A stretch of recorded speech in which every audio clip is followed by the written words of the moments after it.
হঠাৎ করে এই ছেলেটা নদীর কিনারে একটা পাখির পালককে খুঁজে পেয়ে জলদি করে সেটাকে তার বাড়িতে নিয়ে যায়। এরপর সে ওই পালকটার মাধ্যমে তীর তৈরি করতে শুরু করে দেয়। কিন্তু রান্নাঘর থেকে ভাত নেওয়ার সময় সে তার মাকে একা একা এই জঙ্গলের ভেতরে চলে যেতে দেখে। কিন্তু ছেলেটা সেটাকে নিজের মনের ভুল মনে করে আবারও তীর তৈরি করার কাজে লেগে যায়। ঠিক তখনই ঘরের সব মানুষেরা তার মাকে খুঁজতে শুরু করে দিয়েছিল।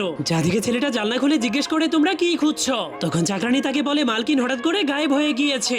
যা শুনে ছেলেটা তাকে বলে, আমি এখনই মাকে জঙ্গলের ভেতরে ঢুকতে দেখেছিলাম। এটা বলে সেও তার মাকে খোঁজার জন্য জঙ্গলের ভেতরে চলে যায়। এরপর একটু দূরে যাওয়ার পর সে জঙ্গলের ভেতরে একটা পুরনো রাজমহলকে দেখতে পায়। কিন্তু চাকরানী তাকে সেটার ভেতরে ঢুকতে বারণ করে আর বলতে শুরু করে সেই রাজমহলের মধ্যে অনেক ভয়ঙ্কর একটা বক বসবাস করে। কিন্তু সে তার কোনো কথা না শুনে তাকেও টেনে টেনে মহলের ভেতরে নিয়ে যায়। তখন ভয়ঙ্কর বকটা তাকে দেখে তার মায়ের কাছে এসে তাকে বাঁচাতে বলে। যা শুনে ছেলেটা জলদি করে তার মায়ের কাছে চলে যায়। কিন্তু সে যখন তার মাকে এই অবস্থায় দেখতে পায় তখন তার চোখে পানি চলে আসে। এরপর সে তার মাকে ওঠানোর চেষ্টা করলেই হঠাৎ করে তার মায়ের শরীরটা পানির মতো গলে যায়, যার ফলে ধীরে ধীরে তার মায়ের